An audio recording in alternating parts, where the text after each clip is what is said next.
This is the Dollemore Daily, and I'm Jesse Dollemore. With the Republican primary presidential race in full swing right now, we have Vivek Ramaswamy making the rounds to the certain early primary and caucus states, like New Hampshire in this particular case, and he's doing his best Donald Trump impression, for the most part not being called out by Republican voters. However, in this case, today I'm joined by Cliff Schecter. It seems like maybe not the weekly guest that you used to be, but the every other week weekly guest. And that's because you're just so damn busy, it's hard to pin you down, Cliff.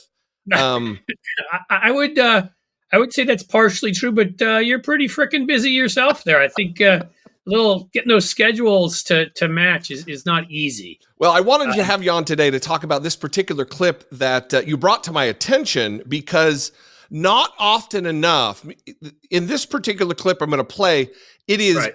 An audience of Republicans. This is the Republican primary, and a woman is calling out Vivek Ramaswamy for being unqualified to not even be the principal of her kid's school, let alone the president of the United States. But this gives me a little bit of hope that there is a glimmer of reason and rationality in the nether regions of the Republican Party to see the writing on the wall of who exactly he is, that he is a scammer and a charlatan and a grifter who is only trying to vie for the vice presidential pick of Donald Trump. And do you agree with that assessment? Mostly. Yeah. I agree with it, completely, in that he's a scammer and a grifter. And a lot of other choice words we can throw out there and go on for a while. But I think the problem these days is that it's a reality show. So if you're someone like Mike Huckabee and you were this unbelievably crappy governor, which he seems to have passed on through the genes to his daughter with the impressive lectern. Yeah, who knew that was genetic? That was genetic. I mean, that lectern must fly for what it cost, but we'll get there some other time. He was a terrible governor by most accounts and didn't do anything with a small state. And then what happened? He went on in Republican primaries, got some fame, and then he went along and was on the grifty trail on Fox News and talk radio and all that. And that's it. The Democrats, we have some of that too. I give you Andrew Yang and others, but sure. But it's much worse on the Republican side in that if you got nothing else to do, just run for president, and then like the CPAC gravy train, you'll get paid speaker's fees. So Ramaswamy's doing one of two things. He's either running for vice president, or both at the same time, running for vice president, as you said, or he's very easily setting himself up so he doesn't even have to work as little as he now works, which I don't think is a lot, to just collect, 20,000 a speech here, 50,000 a speech there, that kind of thing. I think you might be right. 'Cause sometimes I like to boil things down to their most basic point, but I think there is some nuance there. That he absolutely could be looking for the future fame in the Republican Party. There's nuance there, as you said. He may not just be a political grifter; he's a financial one too. Sure. So the nuance is okay. You go ahead. To be sure that is the fact. Let's get this clip on the record. This woman. I don't necessarily know her political affiliation. However, based on some of the signage in the room, I'm led to believe that she's likely a Republican, and she's speaking some truth. Watch this. Mr. Ramaswamy, thank you. You've expressed some illogical and dangerous positions just about everything under the sun, but I will only bring up a few points today. Okay. Just be respectful of everyone, but we'll pick your favorite ones. Thank you. Just a few years ago, we all saw firsthand the disastrous results when a ruthless capitalist, a scam artist, a showman, and a liar with no public service experience became the president of the United States. And yet we are here again. My fellow New Hampshire residents are being manipulated by showmen and Trump wannabes to win our votes. Mr. Ramaswamy, you may be a millionaire, and you may know how to avoid paying taxes by incorporating companies in Bermuda, but let's talk about your lack of job qualifications. You're not qualified to become the principal of my children's school of only 1,000 students. You're not qualified to be the select board of my town with a population of 16,000 people. And you're definitely not qualified to run for the highest office of our nation to govern 330 million Americans. spewing nonsensical, fast-talking, empty words, interspersed with name-dropping Thomas Jefferson and George Washington, should not be misconstrued as knowledgeable. We Americans should stop thinking that rich men who fund their campaigns and manipulate us into thinking that they're smart or savvy are qualified for the presidency, to receive the codes to launch nuclear weapons, and to become the commander-in-chief of our military forces. Yes, it's coming.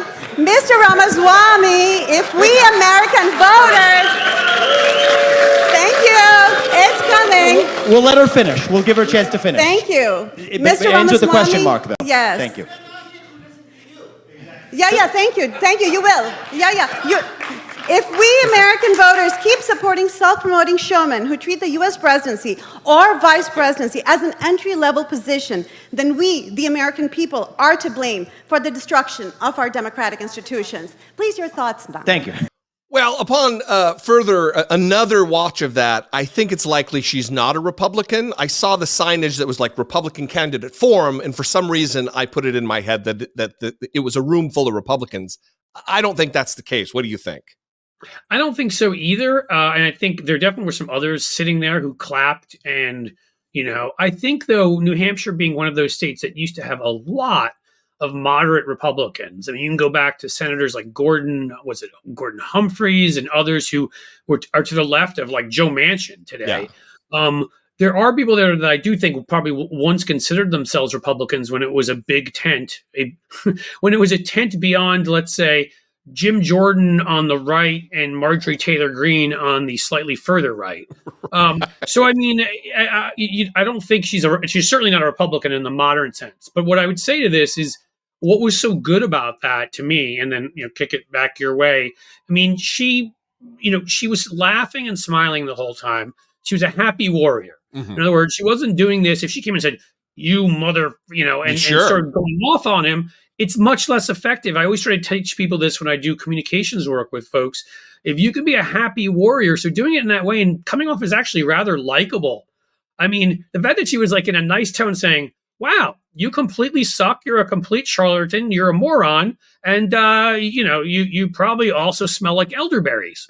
I got that from an older, great movie. And you know what? Like, she did that. And it was brilliant the way, I mean, I just wish some of our folks, by that I mean Democrats, were as effective communicators, and there are a few who are, but that wasn't just a can of whoop ass, man. That was a can of whoop your whole body and then maybe kick your ass afterwards. Yeah, there were a few in the audience who weren't on board, like the guy in the vest seemed to be breathing heavy, getting upset. But all in all, I agree with you. I think it was fantastic the way she ended it, which really everyone should, hang on a banner in their house. If we American voters keep supporting self-promoting showmen who treat the United States presidency or vice presidency as an entry-level position, then we, the American people, are to blame for the destruction of our democratic institutions. It could be no more poignantly stated than that. And that just perfectly encapsulates the candidacy of both Donald Trump, but also in this case, Vivek Ramaswamy.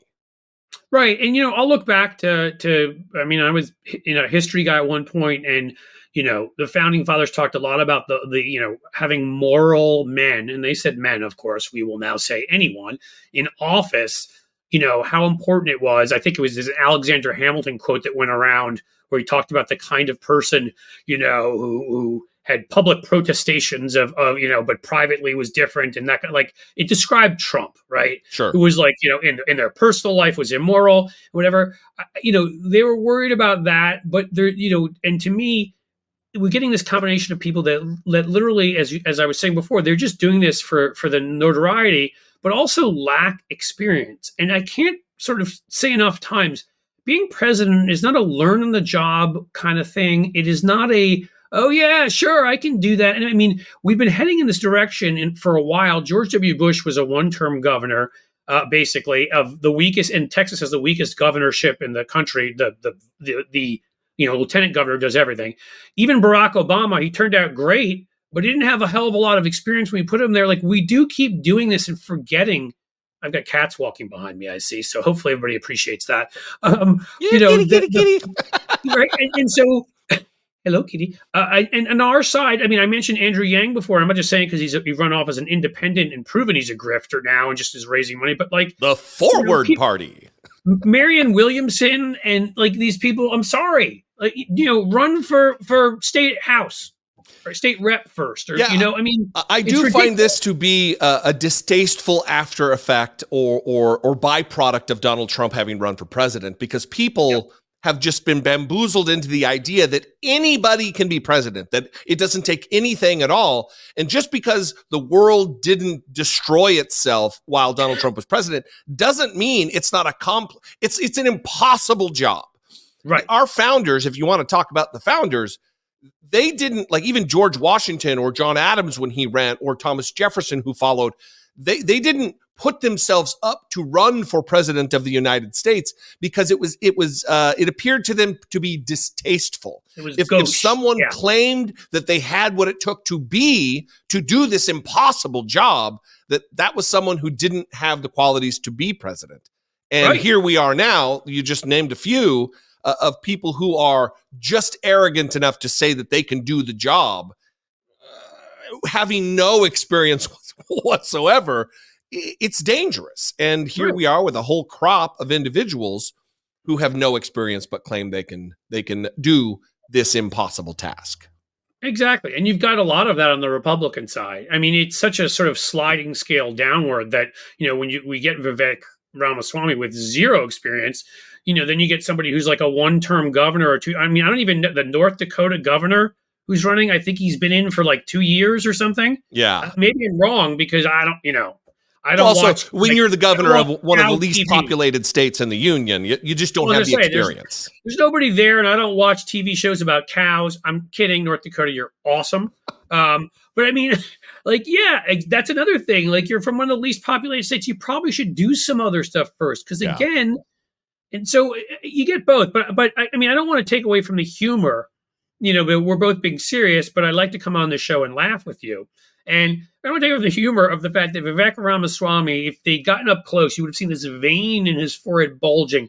The dude hates being criticized in the slightest, even in those primaries. Can you imagine, like, how his sort of intestines were about to explode and he was about to literally combust there? Yeah. The vein bulging is just the stress of trying to provide oxygenated blood to that misshapen head of his. So that is a very good point. Like that sort of wind sheared Beavis head of his. Yeah, Benjamin Dixon calls him like Brown Jimmy Neutron or something. The cartoon of the science kid. That really is pretty apt. Looks like that too. So I don't know. I take it as a thank you to this woman for saying that. I hope more people stand up and give us viral moments like that and challenge these things and get maybe people it breaks through and some people rethink things. But also let us laugh at them.